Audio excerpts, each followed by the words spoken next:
Usa ka compound sa simbahan sa Barangay Baliok sa Davao City gireklamo tungod mao kunoy hinungdan sa pagbaha sa usa ka purok panahon nga mag-ulan.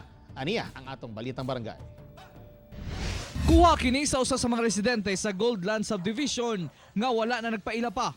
Bulwak kini sa tubig gikan sa compound sa usa ka simbahan panahon nga mag-ulan diin ang tubig padulong sa ilang kabalayan. Panahon na mo sa gikan ng tubig. Dire, asa pa man paingon, may tagsasapa. Naman tayo sapa sa ubos. Nganong dili paingon sa sapa ang ilang tubig, dire man sa mga kabalayan.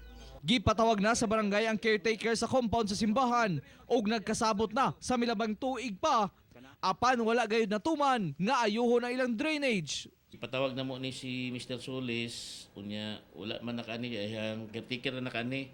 So na may arrangement diri nga ilang isira tong porsyon nga mugawas ang tubig.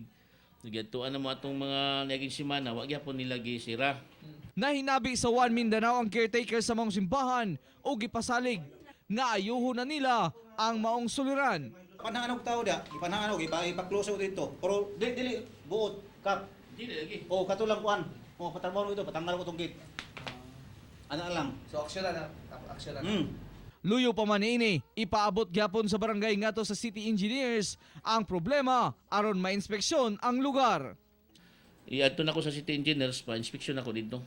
Nganong na-approve na ilang building permit unsa diha nga wala pa sa drainage.